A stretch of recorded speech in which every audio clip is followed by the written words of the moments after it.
Est-ce que vous savez combien de temps il faut pour découvrir un nouveau médicament aujourd'hui? Des années, voire parfois des décennies. Des équipes de chercheurs passent des nuits blanches à analyser des tonnes de données. Et même avec ça, ça avance très lentement.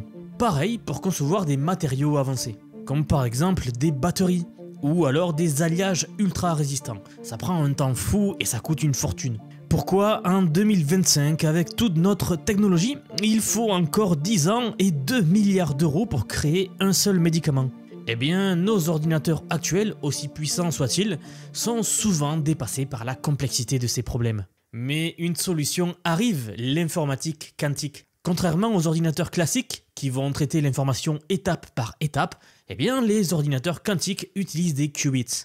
Et ces qubits peuvent être dans plusieurs états en même temps, ce qui leur permet de tester des millions de possibilités en une seule fois. Le résultat, c'est que des calculs qui prendraient des siècles aujourd'hui pourraient être réglés en quelques heures. Le souci, c'est que jusqu'ici, ces machines étaient très instables et difficiles à utiliser. Mais Microsoft vient tout juste de changer la donne avec une nouvelle puce qui s'appelle la Majorana 1. Et c'est une avancée majeure qui est complètement passée sous les radars car c'est sorti en même temps que Grok 3. Et disons que niveau com, Elon Musk sait beaucoup mieux faire que Microsoft. Mais c'est le PDG de Microsoft lui-même qui annonçait, regardez ce tweet, où il annonce donc cette percée majeure en annonçant un nouveau état de la matière. Rien que ça. Vous savez, les états de la matière, vous avez le solide, les liquides, le gaz. Eh bien, le PDG de Microsoft nous annonce un changement de paradigme majeur avec cette découverte. Et franchement, je ne comprends pas trop pourquoi aussi peu de gens en ont parlé. Donc oui, selon Microsoft, nous sommes plus qu'à quelques années et non plus des décennies des ordinateurs quantiques. À la fin de cette vidéo, vous comprendrez comment cette puce va sans doute révolutionner des domaines comme la médecine, l'énergie et même l'intelligence artificielle. Et surtout, pourquoi est-ce qu'elle est si importante pour l'avenir? J'avais très hâte de vous sortir cette vidéo, donc si vous êtes prêts, on y va. Je vous rappelle juste que si ce n'est pas déjà fait, n'hésitez pas à vous abonner au long de la vidéo si celle-ci vous plaît. Ici, on sort ce genre de vidéo une fois par jour. Allez donc, on y va. Regardez ce titre. Microsoft crée une puce qui prouve que les ordinateurs quantiques sont à quelques années et non décennies de nous. Alors pour que vous compreniez bien ce qu'il vient de se passer, commençons par les bases. Dans l'informatique classique, celle que vous utilisez tous les jours, l'information est encodée sous forme de 0 et de 1, c'est ce que nous appelons aujourd'hui les bits.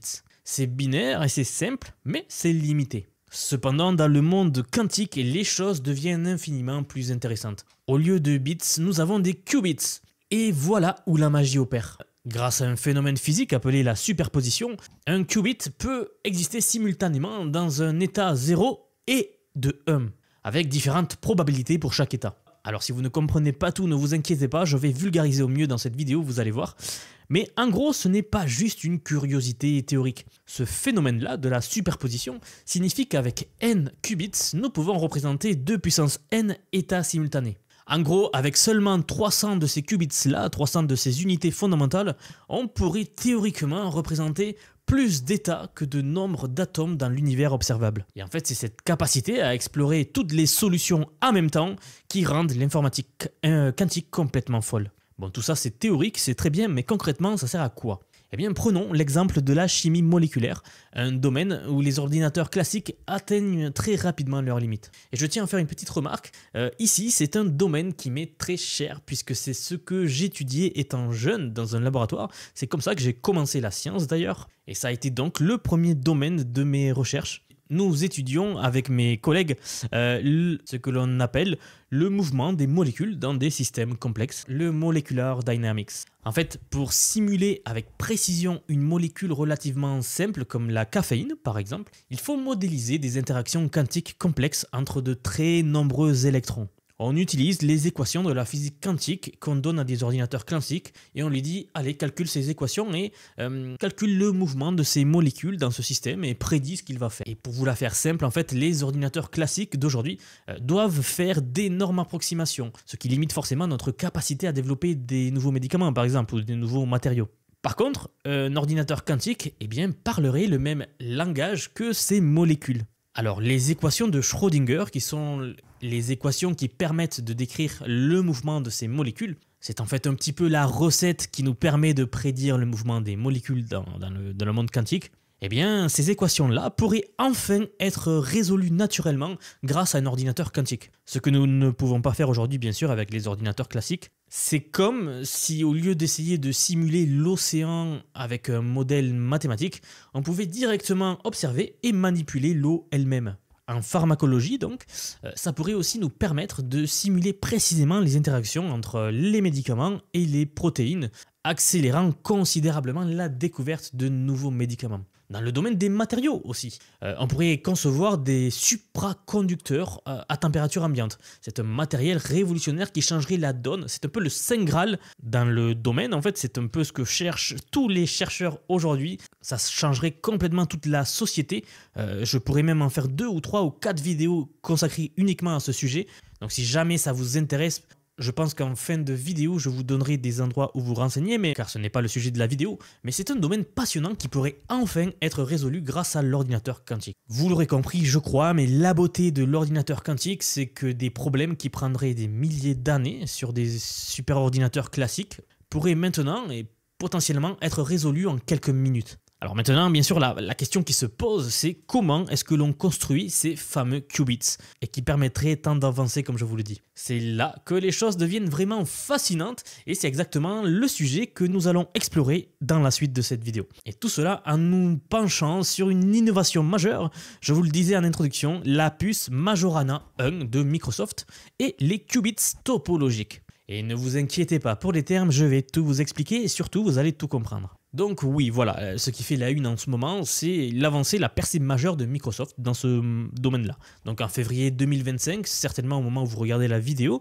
Microsoft fait une annonce qui pourrait marquer un tournant dans l'histoire. Voyez-vous, le plus grand défi de l'informatique quantique a toujours été la fragilité des qubits. Ils sont extrêmement sensibles aux perturbations extérieures. Alors la température, le champ magnétique, les vibrations, en fait, tout cela provoque des erreurs dans les calculs. C'est ce que l'on appelle la décohérence quantique. Pour vous donner une image, c'est comme si vous essayiez de construire un château de cartes, par exemple, dans un bus en mouvement. À la moindre secousse, tout s'effondre. Eh bien, c'est ça le problème majeur que nous rencontrions. Et jusqu'à présent, la seule solution, en fait, consistait à multiplier les qubits pour corriger ces erreurs-là. Donc en fait, on faisait un peu de brute force. On essayait de faire autant de qubits que possible pour, avec un peu de chance, en avoir assez qui soient fonctionnels. Google, IBM ainsi que d'autres, eh bien, ils utilisent des centaines de qubits physiques, un seul qubit logique fiable. Vous l'aurez compris, ce n'est pas très efficace. Et c'est là où Microsoft nous annonce avoir pris une direction radicalement différente avec sa nouvelle puce Majorana 1. Au lieu de compenser les erreurs en faisant énormément de qubits pour en avoir par chance un qui marche, eh bien, ils ont développé un qubit fondamentalement plus stable grâce à une approche dite topologique. La topologie en mathématiques, c'est le domaine qui étudie les propriétés qui restent inchangées malgré les déformations. Pensez à un anneau, vous pouvez l'étirer, le tordre, mais le trou au milieu reste toujours là. Et cette stabilité, c'est exactement ce que Microsoft a cherché à exploiter ici. Ce qu'ils ont réussi à créer, c'est un état exotique de la matière appelé supraconducteur topologique. Au cœur de cette innovation donc se trouvent des particules théoriques appelées les quasi-particules de Majorana, du nom du physicien italien Ettore Majorana, qui les a prédites donc dans les années 1930. Au passage, notez mon magnifique accent italien. Techniquement, ce qu'il se passe, c'est fascinant. Voilà, je voulais vous expliquer exactement, en utilisant les bons termes bien sûr, tout ce que cela représentait, mais ça peut paraître un peu compliqué de premier abord si on n'a jamais entendu parler de ça. Et je vais essayer de vous faire la meilleure analogie, la meilleure métaphore possible après.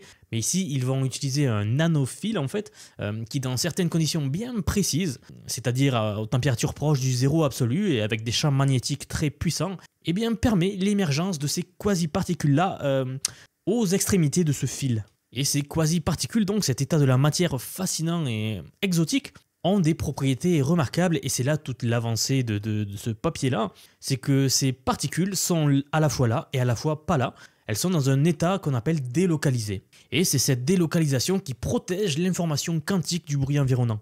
Et donc maintenant, on va passer à la métaphore pour que tout le monde comprenne au mieux parce que ça commence à devenir un petit peu technique. Mais en gros, l'analogie que j'aime bien utiliser, c'est celle du trésor. Alors imaginez, les qubits traditionnels, c'est comme cacher votre trésor à un endroit bien précis. Si quelqu'un découvre cet endroit, eh bien le trésor il est perdu, c'est fini. C'est ça les qubits traditionnels. Ok, maintenant avec ces nouveaux qubits là qu'on appelle les qubits topologiques, c'est comme si votre trésor existait en fait simultanément dans 2 coffres différents et qu'il fallait les 2 clés pour y accéder, ce qui fait que c'est bien plus sûr, il y a beaucoup moins de chances que vous perdiez ce trésor là.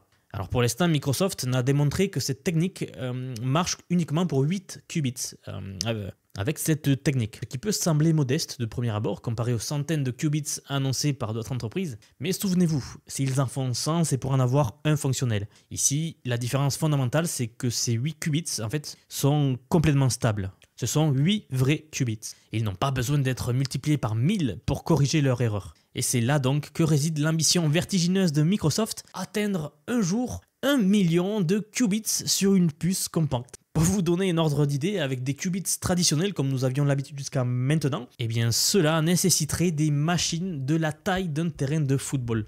Mais avec les qubits topologiques ici présentés, eh bien cela pourrait tenir dans un rack d'ordinateur standard par exemple. Il faut bien sûr cependant rester prudent, certains physiciens demeurent un peu sceptiques quant aux résultats annoncés par Microsoft, ce qui est normal quand on connaît la complexité du domaine et que ça serait aussi une sorte de saint graal de réussir à faire ça. En fait, normalement, la création de véritables états topologiques est extrêmement difficile à prouver expérimentalement. D'ailleurs, en 2021, une équipe financée par Microsoft avait dû retirer une publication similaire, faute de preuves suffisantes. Mais si vous voulez mon avis, je pense que cette recherche-là était sortie trop tôt à l'époque, qu'ils s'étaient emballés un peu trop vite en fait. Mais là, ça a l'air vraiment du sérieux. Là, ils ont l'air de nous sortir des preuves vraiment solides.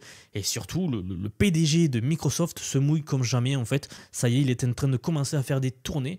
Et il dit pas n'importe quoi. C'est en fait sa crédibilité qui est mise en avant. Il n'arrête pas d'annoncer qu'ils ont trouvé un nouvel état de la matière. Donc c'est pas n'importe quoi. Et c'est pour ça que je voulais vraiment vous faire cette vidéo.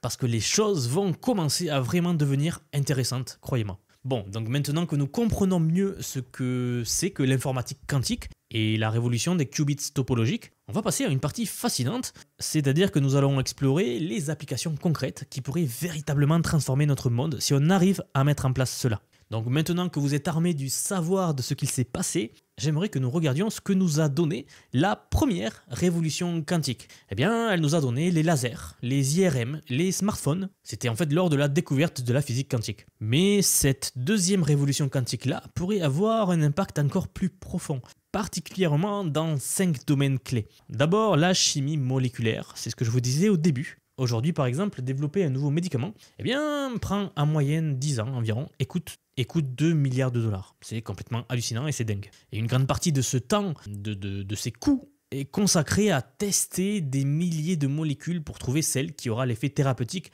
recherché, sans effet secondaire grave.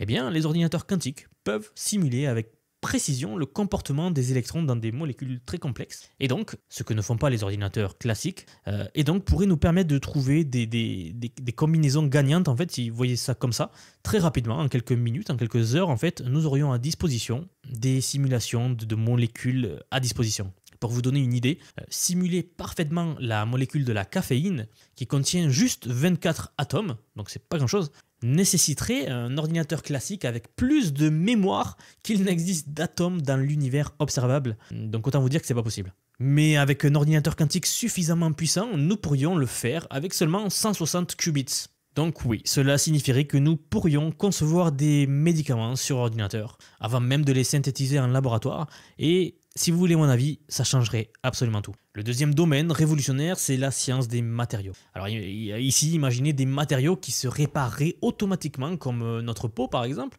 ou alors des supraconducteurs qui fonctionneraient à température ambiante. Oui, la conception de nouveaux matériaux, c'est fondamentalement un problème quantique. Les propriétés des matériaux, donc leur résistance, leur conductivité, leur réactivité, sont toutes déterminées par les interactions quantiques entre les électrons. C'est ce qui détermine toutes ces valeurs. Eh bien, en simulant précisément ces interactions, nous pourrions concevoir des matériaux aux propriétés extraordinaires. Par exemple, des batteries qui se chargent en quelques secondes, c'est-à-dire vous branchez, 5 secondes après, votre portable il est passé de 0 à 100%. Ou alors des panneaux solaires ultra efficaces qui arriveraient à récupérer 100% de l'énergie, ou carrément même, la solution du changement climatique, ça serait des catalyseurs qui transformeraient le CO2 atmosphérique en carburant utile. Oui, les ordinateurs quantiques peuvent modéliser avec précision les orbites moléculaires, pour ceux qui connaissent, et les états de transition dans les réactions complexes. C'est essentiellement ce qu'il se fait pour chercher de nouveaux matériaux, et c'est donc un problème qui serait résolu grâce à ces ordinateurs-là. Et le troisième domaine concerne l'intelligence artificielle et l'apprentissage automatique, un domaine qui me tient à cœur si vous suivez la chaîne. Pas besoin que je vous le dise, mais l'IA façonne déjà notre monde, mais elle se heurte à des limites de puissance de calcul. En fait, nous avons déjà des algorithmes quantiques, donc des logiciels qui permettent de résoudre certains des problèmes d'algèbre linéaire plus vite que nos meilleurs algorithmes classiques. C'est juste que nous n'avons pas les ordinateurs pour... Mais c'est là la clé, en fait, c'est que l'algèbre linéaire, c'est ce qui est au cœur de l'apprentissage automatique. C'est ce qui permet de faire des IA, en fait, c'est de l'algèbre linéaire. Une branche en soi très simple des mathématiques. Donc en fait, dites-vous juste qu'avec ces ordinateurs-là, nous pourrions juste exploser l'intelligence des IA. Même si en ce moment, il faut dire que ça avance énormément, même si on reste avec des méthodes classiques. Et justement, en parlant d'intelligence artificielle, je dois faire une petite pause et surtout, je dois vous parler de quelque chose juste avant de continuer. Parce que je reçois énormément de messages de personnes qui me demandent comment se lancer dans ce domaine-là en pleine explosion, l'IA. Et si vous me suivez depuis un moment, vous savez peut-être que j'ai développé une formation complète en IA. Vous êtes peut-être même l'un de mes élèves. Eh bien, les résultats sont franchement exceptionnels. Avec l'explosion du marché de l'IA, et vous voyez bien l'ampleur que cela prend, ce type de connaissances devient de plus en plus recherché. Alors je l'ai rendu abordable pour tous, et dedans je vous y apprends tout, donc des bases jusqu'aux concepts les plus avancés. Et j'ai fait en sorte qu'il n'y ait pas besoin de connaissances avancées à la base, même si vous êtes débutant, ou alors peu importe votre âge, elle est pour tout le monde. Si vous voulez vous positionner maintenant sur ce marché en pleine croissance, le lien est en description ou en commentaire épinglé sous la vidéo. Bon, mais revenons à notre quatrième domaine d'application possible de ces ordinateurs-là, l'optimisation. Alors ce terme est peut-être moins cool que les autres, mais potentiellement c'est encore plus impactant au quotidien. C'est peut-être ce qui va changer le plus pour nous. Pensez à toutes ces entreprises qui doivent optimiser des chaînes logistiques mondiales, des itinéraires de livraison par exemple. Eh bien, ces problèmes d'optimisation-là deviennent rapidement impossibles à résoudre de manière optimale avec des ordinateurs classiques. En fait, il y a beaucoup de problèmes de ce type-là que nous ne pouvons pas résoudre tout simplement par manque de puissance de calcul. Alors, une étude récente menée par Quantum South et Iago Kako a montré que des algorithmes quantiques pouvaient optimiser le chargement de marchandises dans les soutes d'avions passagers de manière beaucoup plus efficace, économisant donc du carburant et des émissions de CO2.